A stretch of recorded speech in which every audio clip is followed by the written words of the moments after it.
So welcome everyone to Empathy in Action. My name is Lynn Azarki. I'm director of the Kidsbridge Youth Center, and I've written a book on empathy, coaching children to be kind, respectful, and successful. And I'm so delighted to have a dear friend who I've known for more than 20 years, Joyce Trotman Jordan. She's a person who inspires me personally and gives back. So welcome, Joyce. Thank you, Lynn. So thank you for spending some time with me today, because you give back to the community, and I'd like to share some of the things that you do and some of the things you've learned. So I know you're on the board of our Mill Hill Child Development Center and also in the board of Not in Our Town, Princeton. So can you talk a little bit about not only the organizations people may not be familiar with, but what in your heart inspires you? Why did you choose? You could do so many things. Why are these your special organizations to give back to? Okay, so I'll tell you my story about Mill Hill. Back in the 80s, my mom was still alive, and she worked with a she worked as a community agent at a local elementary school in our old neighborhood in Trenton.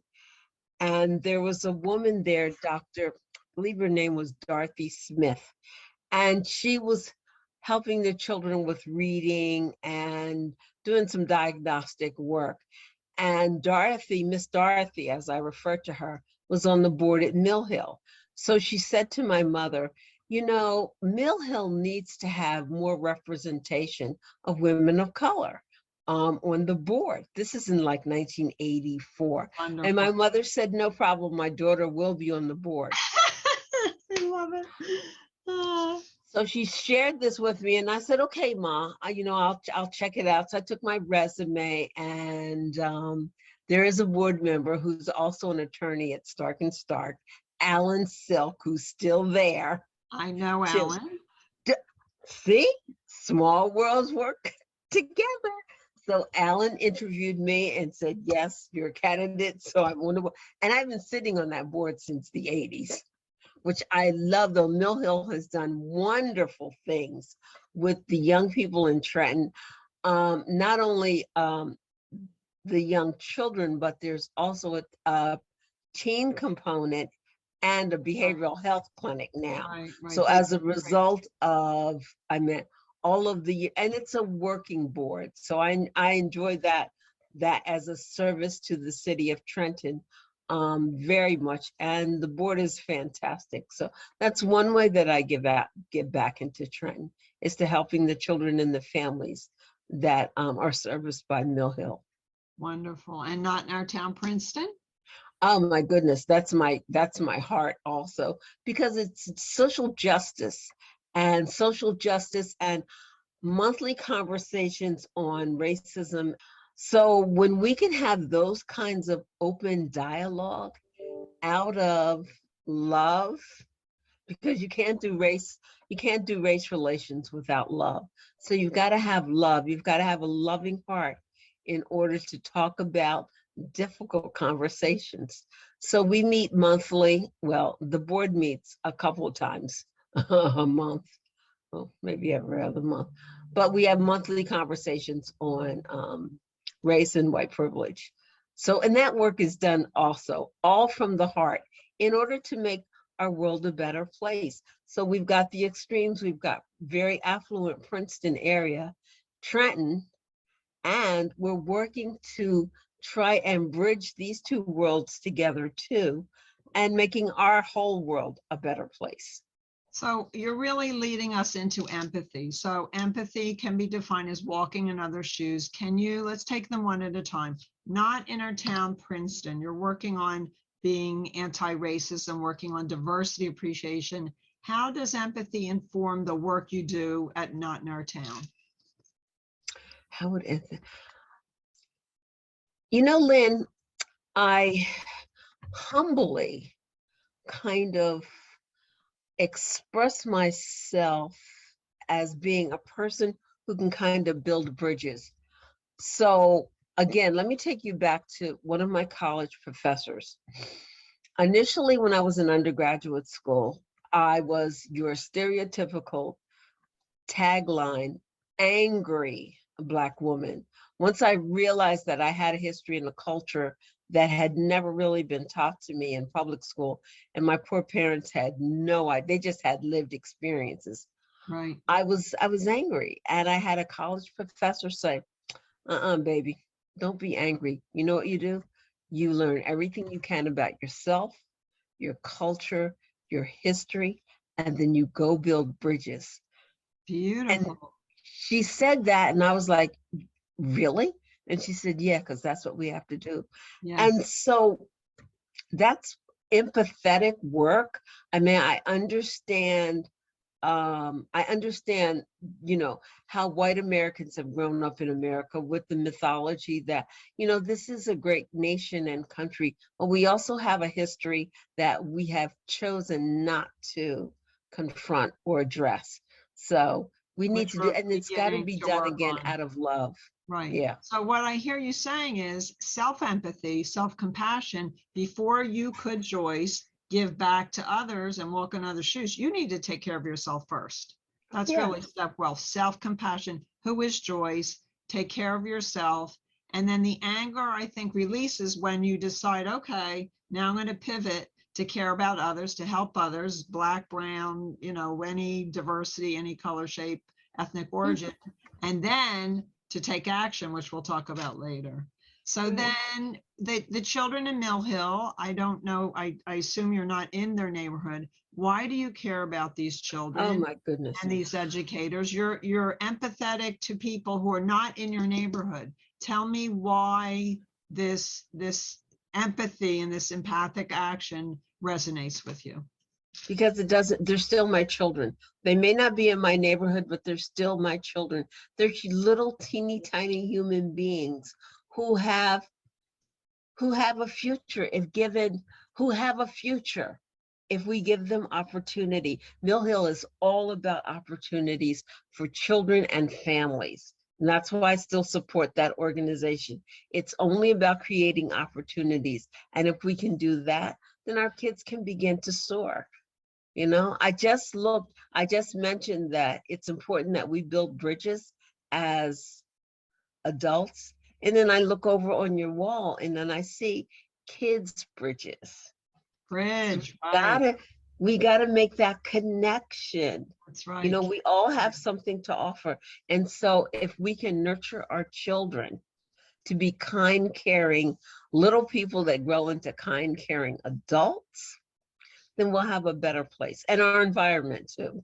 And we're So talking about the importance of starting early. So, Kids Bridge starts with preschool because that's that's when right. they, self-efficacy, self-empathy, Mhm. also to understand differences and appreciate them. I just read a study, I think this morning or yesterday, about a cohort of Black and brown children, might have been in New York City, and they started early with, health and education and maybe Head Start, and they followed them into adulthood, and that kind of wrapping around holistically guarantees a successful human being. So it's just really important to start early and stay with them. So Exactly. your work Exactly. is very important, very Yeah. important. Well, I'm a retired teacher slash school counselor, I and know that.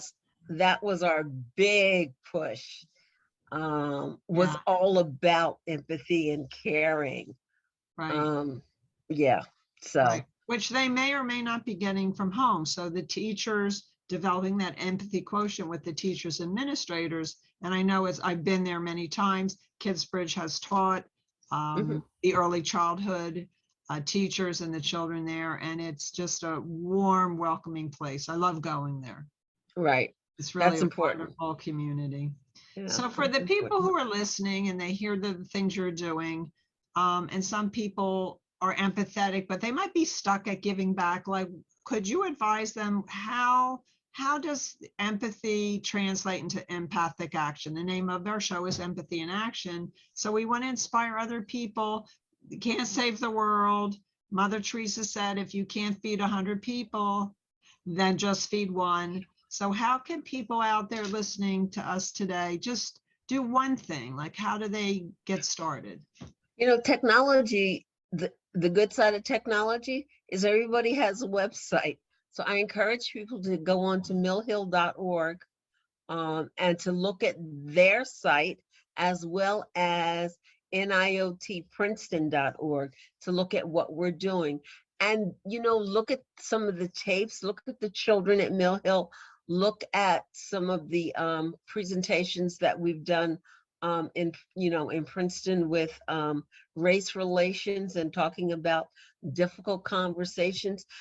For example, we had a conversation last night, and an older gentleman, white American, said, "I have no friends of color." And immediately another member of our board said, "Send me your number. Well, I'll get in touch with you. We're going to have coffee together." So, that was a simple act. Here Simple, he is reaching out right? because he wants to learn and to know more and to have that relationship with somebody who's different from him. And so she took him up on that offer. A And the simple same thing with story. Mill Hill. Yeah, Just look at the programs, look at the kids, and there's tons of things that you can do. You can definitely donate monetarily, but you can also volunteer your time. I hopefully will be back in person at some point, but COVID has really stretched us.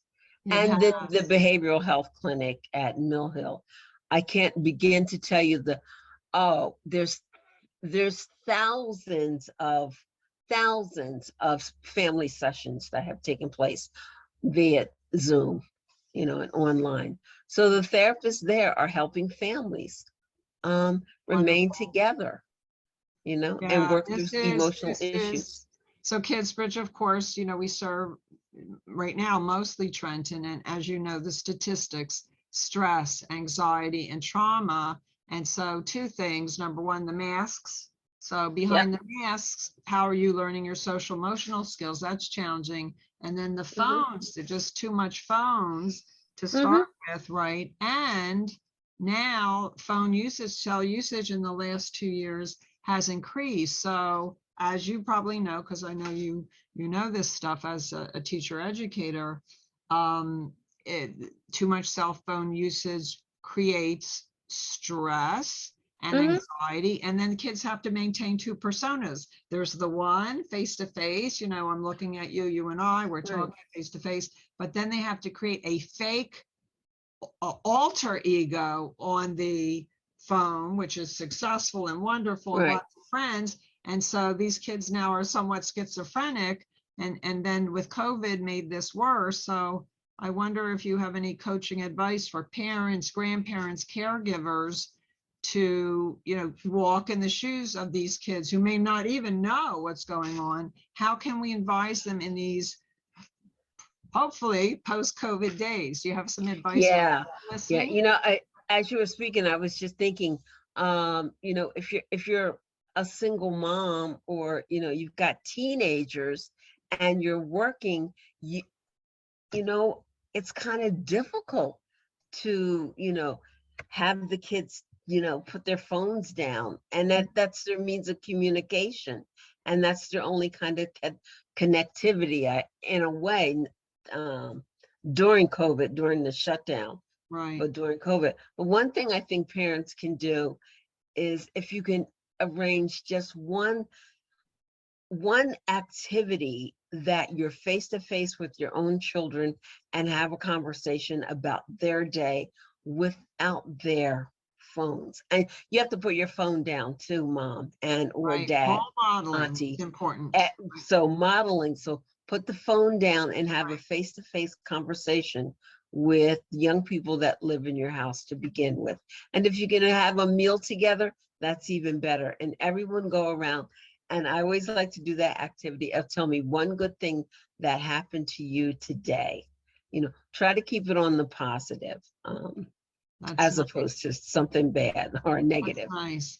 I think, Yeah. that parents or caregivers can have more empathy for their kids or people they're taking care of. The end of the day, like you said, put the cell phones down, face to face, nature walk, Some things in my book that I recommend, if you're driving around the neighborhood, and this as a teacher, reading prompts or prompts, like why is that man homeless? What is going on in his life? Was he a war veteran?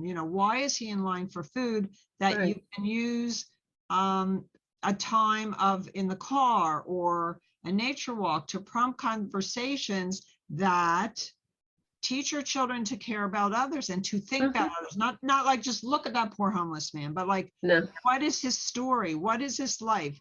Look at his shoes. How did he come to be? A lot of homeless people have served in Vietnam or have mental disabilities. So I think we need to do a better job of having our children walk and adults walk in the shoes of others and to create some empathy, caring, and concern for them.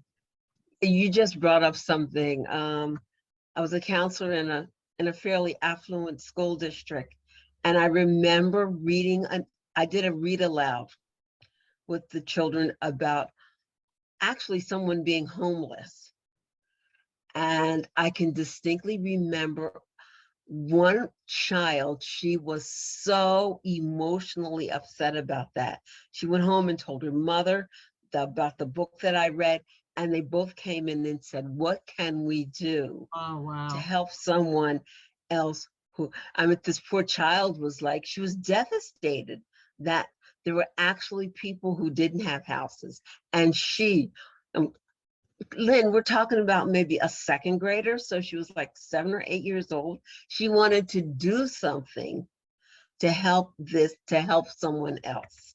So literature, books, stories, conversations. You're absolutely right. Just don't ignore it. And I need for parents to listen to kids because their kids have some really, really good ideas. Right.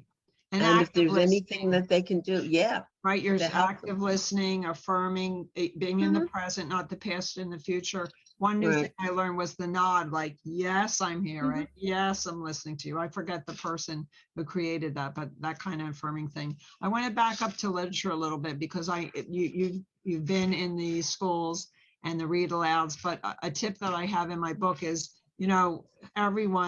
a lot of people read their books at night and tuck their kids in, right? But I think that when you read and then you just shut the book, it's not enough. It's also a time for maybe 5 minutes after you read the book. How was that character feeling?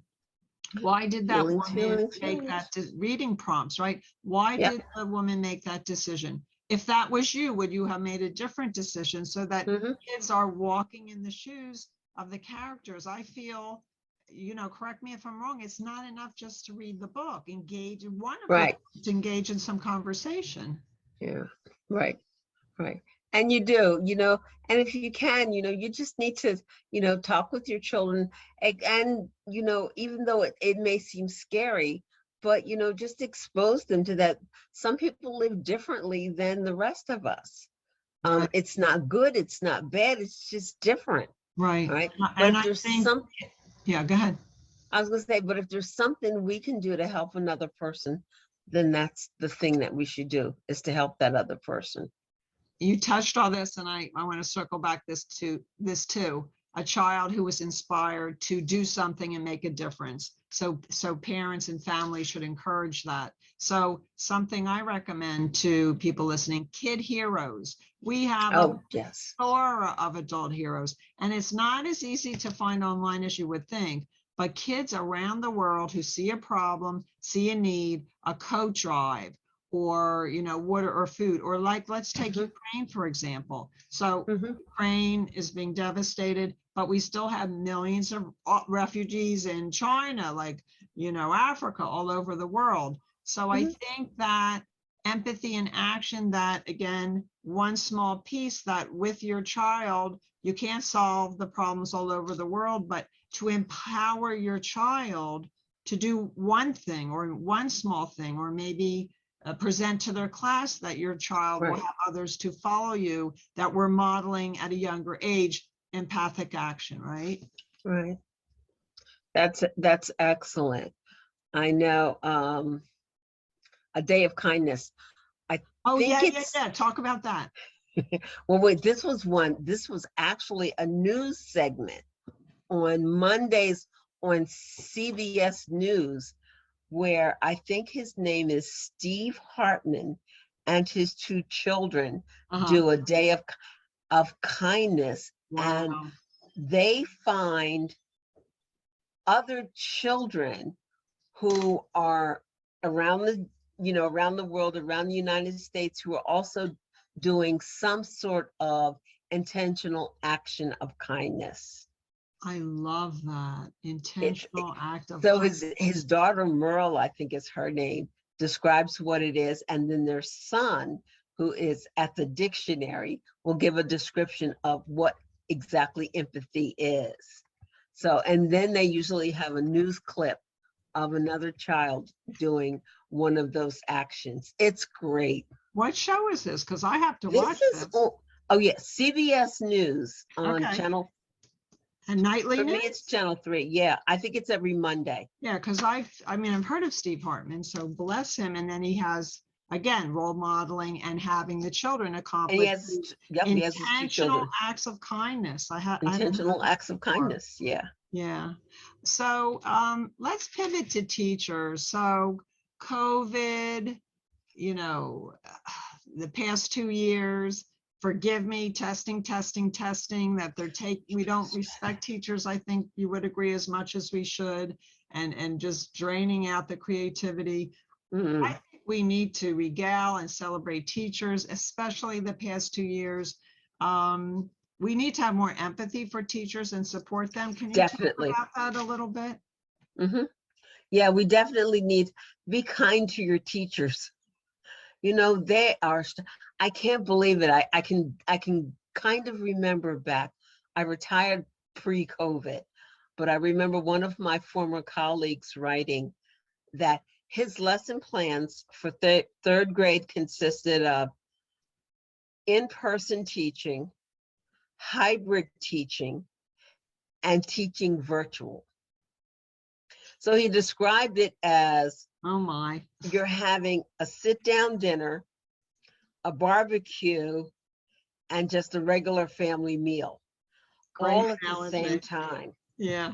And imagine what that must be like. But be kind to teachers and, just respect the work that they've had to do. I watch my own daughter, who teaches, she had to teach online, for just about 2 years, Very and take yeah. care of her own 2 children, and Yeah. with them online, which was great. And I had to fill in sometimes when, she had a doctor's appointment or something. And Lucky, it was hard work. lucky It to was have very hard. you as support, because some, single And mothers. some families don't have that. Yeah, yeah, yeah. So I know you're a grandmother, and a very proud grandmother, and I'm jealous. But let's talk about, we should talk about empathy younger. And I know, again, Kidsbridge has been to Mill Hill to start the kids walking in the shoes of others, and valuing kindness and respect, and valuing diversity, because kids see color at a very young age. Oh, So yeah. as a grandmother, what kind of things are you doing? How old are your grandchildren? They're 8 and 5. What delicious ages. So what do they call you? You have a cute name. Mima. Mima. So Mima, tell us, what kind of things do you do with your grandchildren to inspire them with empathy and caring about others? Well, definitely, I read with them. And we always talk about being kind, not only to our friends, but being kind to ourselves. And I've also taken, when I've done read alouds at Mill Hill, I've taken my granddaughter with me, so that she could see that the kids, Wonderful. Wonderful. who are different. These kids are different they live a different lifestyle than she does, So we've done that. And we're always, I volunteer at church, giving out clothing or helping with food distribution. Wonderful. And whenever I have those kinds of opportunities, I'd like to take the kids with me sometimes, so that they can see that it's better to give than to receive. You try and practice that. And I think those are important lessons for, young children to see. And we've got to model it for them. And you're showing the joy of giving, which is Mhm. just such a beautiful thing. And I love that you spell this out. I mean, I think it's more efficient and easier not to take your kids with you, but when that you're taking your grandchildren and your children when they were younger to role model. I mean, you don't Mhm. even have to talk, like a picture's worth 1,000 words. I remember That's right. I took my kids to Trenton Area Soup Kitchen, not Mhm. on Thanksgiving, because everybody wants to go on Thanksgiving. And I didn't have to say much because they saw people who were really hungry and they saw people leaving with bags of food. And we talked about what it's like to be hungry, which they weren't. Another episode Right. I had with my kids was we were lucky enough to go to Central America, to Guatemala, and we were going to the Mhm. archaeological site Tikal. Miles and miles of dirt, dusty road, Mhm. people living along the road, families, kids playing. I didn't see any running water and no electricity to see miles of people who were legitimately and sadly very poor. You don't have to say anything that Nope. you show that. One other thing I just want to add that I've recommended as a tip today is refugees. So, some of I mean, I can't even watch the TV to see what's going on in Ukraine, but so what can you do to create empathy? Library, Barnes and Noble, books on refugees and immigrants so that children, in a tasteful way that's not overwhelming, Mhm. understand some kids are fleeing from their homes. They Mhm. have one little suitcase they can take. What That's does it. that feel like? So you don't have to Yeah. overwhelm your kids, but still these are opportunities to create Right. empathy. Right. Right. I agree. I agree. And the biggest thing, I'm quoting my dear friend Trevor Noah, that refugees are people. They're people. No matter where they're from, they're people first. So That's it's all about a kindness. thought. And I didn't know you were friends with Trevor Noah, but I that's know. good to know. It's our So secret. So I want to thank you for this time together. I love talking to you, and I know you're a busy person. Is there anything you want to leave our listeners with, like a encapsulating, inspirational? We want more people to help others and be empathetic and to act. Any parting Intentionally. thoughts? Intentional acts of kindness. Okay. Even if I found that when you can just look up at somebody and say hello with a smile, yeah, that just means the world to so many folks, or And just how are you? I'll match you on that. So something I do, which I forget to do, which we all forget to do, is to pay somebody a compliment. And people are so surprised. I mean, even if you don't know them well, to Yeah, pay them a compliment, it's like a paying it forward kind of thing. And boy, can you make somebody smile with that. So it's these just give little them micro things we can do that are very easy and you nice know. to do. Yeah, I mean, even if you did, I know, I'm glad you said that because I know I sometimes when I'm hanging out at the gym, and if I'm in the locker room with some other women, and then I notice that their outfit or their shoes are really nice, it's like, you know what, those are some really nice shoes you have. There you go. And they look up and it's like a surprise, like, oh, thank you. And you know what? It's a gateway to a conversation.